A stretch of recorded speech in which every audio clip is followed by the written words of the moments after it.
રહ્યા છે કે જ્યાં આરએમસીની સામાન્ય સભામાં હંગામો થઈ ગયો, જ્યાં પ્રજાના પ્રશ્નોની ચર્ચા કરવાને બદલે સમય પસાર કરતા નગરસેવકો, શાસક પક્ષના 15 કોર્પોરેટરે 35 પ્રશ્નો પૂછ્યા, વિપક્ષના 4 કોર્પોરેટરે 11 પ્રશ્નો પૂછ્યા અને પ્રશ્નોમાં બોલાચાલી થઈ અને તે બાદ હોબાળો થઈ ગયો।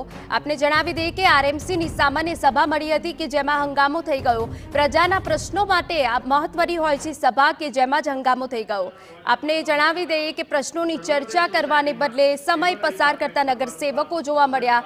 એમાં શાસક પક્ષના 15 કોર્પોરેટરે 35 પ્રશ્નો પૂછ્યા અને વિપક્ષના 4 કોર્પોરેટરે 11 પ્રશ્નો પૂછ્યા અને તે બાદ હોબાળો થઈ ગયો, જેના દ્રશ્યો પણ અમે આપને બતાવી રહ્યા છે। આ પહેલી વાર નથી, પરંતુ આ પહેલા પણ જ્યારે પણ આરએમસીની સામાન્ય સભા મળી હતી અને તેમાં પણ હંગામો થયો હતો।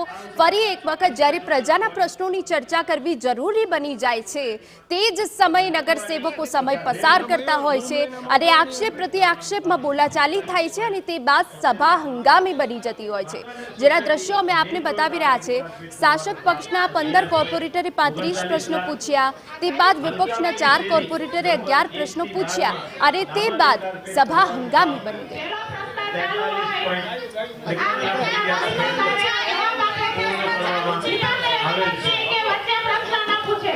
વોર્ડ નંબર 3 માં દરબારગઢ ચોકથી બેડીનાકા સુધી તથા ચોક ચોકથી રૈયાનાકા ચોક સુધી ડામર રિકાર્પેટ કરવાનું કામ। પ્રજાના પ્રશ્નો અમારા સંવાદદાતા મોહિત ભટ્ટ જોડાઈ ગયા છે। મોહિત, પ્રજાના પ્રશ્નોની ચર્ચા કરવાના બદલે આક્ષેપ પ્રતિ આક્ષેપ સાથે સભા હંગામી બની જાય તો પછી આ સભાનો મતલબ શું? સ્પષ્ટપણે જે રીતે તમે દ્રશ્ય જોઈ રહ્યા છો કે અત્યારે જે પ્રશ્ન છે તે ચાલી રહ્યો હતો ને, પ્રશ્નોત્તરી ચાલી રહી હતી, જેમાં રોડ રસ્તાની માહિતી છે આપવામાં આવી હતી। દરમિયાન વિરોધ પક્ષના કોર્પોરેટર છે તેમના દ્વારા જે ગાયોને લઈને જે પ્રશ્ન છે તે પૂછવામાં આવ્યો, કારણ કે તાજેતરમાં જ ગાયોના જે મોત થયા હતા તેને લઈને પ્રશ્ન પૂછવામાં આવ્યો, તેને લઈને વિરોધ છે તે જોવા મળ્યો છે। પ્રેક્ષક ગેલેરીમાં જે માલધારી સમાજના આગેવાનો અને કોંગ્રેસના કાર્યકર્તાઓ છે તેમના દ્વારા જે અત્યારે બેનરો છે તે દેખાડવામાં આવ્યા છે અને ગાયના જે મોત થઈ રહ્યા છે તેને લઈને આ પ્રશ્ન છે તે ઉઠાવવામાં આવતા હોબાળો છે તે મચી ગયો છે। પ્રેક્ષક ગેલેરીમાં અત્યાર સુધી આ પ્રકારના હોર્ડિંગ છે તે કોઈ પણ, પરંતુ અત્યારે જે પ્રકારે વિરોધ છે તે જોવા મળી રહ્યો છે તે કોંગ્રેસના જે આગેવાનો છે તેમના દ્વારા આ વિરોધ છે કરવામાં જે પ્રકારે દ્રશ્ય જોઈ રહ્યા છો। અત્યારે જે કોંગ્રેસના જે કાર્યકર્તા છે તેની અટકાયત છે તે કરવામાં આવી છે અને તેની અટકાયત કરી અને તેને લઈ જવામાં આવી રહ્યા છે। સ્પષ્ટપણે ઉગ્ર વિરોધ છે તે જોવા મળશે। પ્રેક્ષક ગેલેરી પર પ્રતિબંધ છે તે મૂકવામાં આવ્યો હતો અને ત્યારબાદ ફરી એકવાર પ્રેક્ષક ગેલેરી ચાલુ કરતા સાથે રણજીતભાઈ શું વિરોધ છે?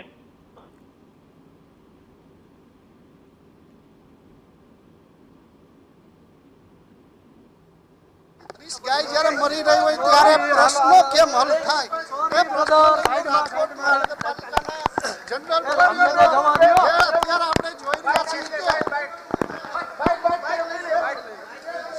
સ્પષ્ટપણે અત્યારે જે પોલીસ છે તેમના દ્વારા જે કોંગ્રેસના જે કાર્યકર્તા છે તેની અટકાયત છે તે કરવામાં આવી છે। ગાયનો મુદ્દો છે તેમના દ્વારા જનરલ બોર્ડમાં રજૂ કરવામાં આવ્યો હતો અને પ્રેક્ષક ગેલેરીમાંથી આ જનરલ બોર્ડમાં આ જે ગાયના જે મોત પાછળ જવાબદાર કોણ તે અંગેના બેનર્સ છે તે રજૂ કરવામાં આવ્યા હતા। તેને લઈને આ વિરોધ છે તે અત્યારે જોવા મળ્યો છે ને અત્યારે ઉગ્ર વિરોધ છે તે સ્પષ્ટપણે જોવા મળી રહ્યો છે। પોલીસ દ્વારા જે કોંગ્રેસના કાર્યકર્તા છે તેની અત્યારે અટકાયત છે તે કરવામાં આવી છે અને તેને એ ડિવિઝન પોલીસ સ્ટેશન ખાતે લઈ જવામાં આવશે। રાજકોટ મહાનગરપાલિકાનું આ જે જનરલ બોર્ડ છે ને, જનરલ બોર્ડમાં જે પ્રશ્નોની ચર્ચા થવી જોઈએ તે પ્રશ્નોની ચર્ચાના બદલે માત્ર સમય પસાર કરવામાં આવતો હોય તે પ્રકારની સ્થિતિ છે તે જોવા મળતી હોય છે અને તેને લઈને જ આ અત્યારે ઉગ્ર વિરોધ છે તે સ્પષ્ટપણે જોવા મળ્યો છે અને જે કોંગ્રેસના જે કાર્યકર્તા છે રણજીત મુંદવા તેની અત્યારે પોલીસે અટકાયત છે તે કરી લીધી છે। આપણે સીધા જ તેની સાથે ફરી વાત કરવાનો પ્રયત્ન।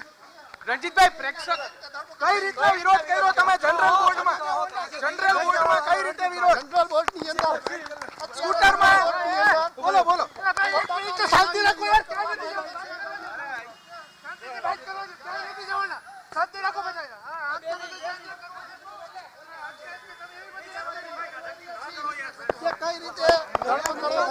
કઈ રીતે ડિટેન થઈ રહ્યા છે.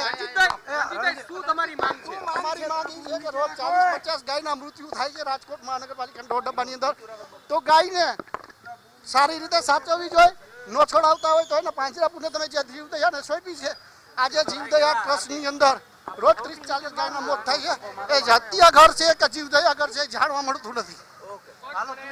જે કોંગ્રેસના જે કાર્યકર્તાઓ છે તેમના દ્વારા વિરોધ છે તે કરવામાં આવ્યો છે.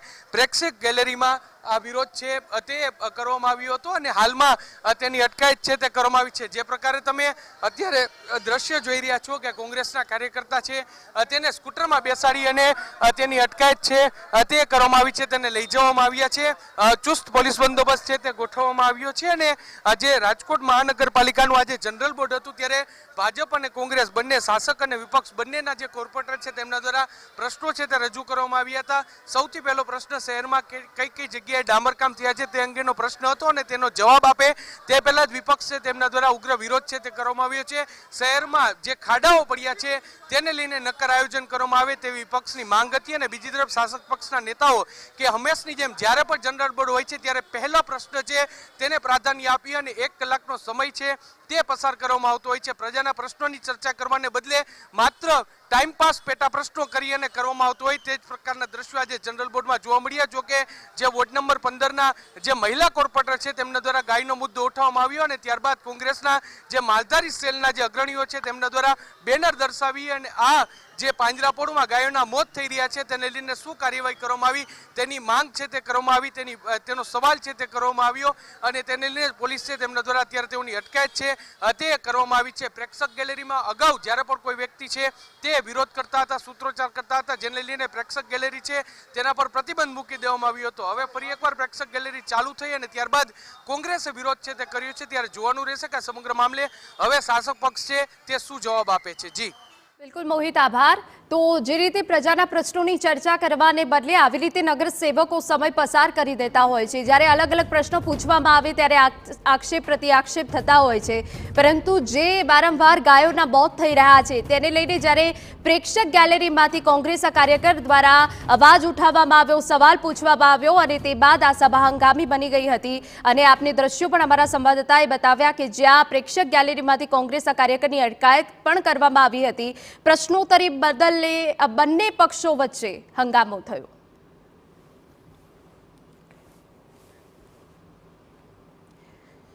અને હવે રજૂ કરીએ ફટાફટ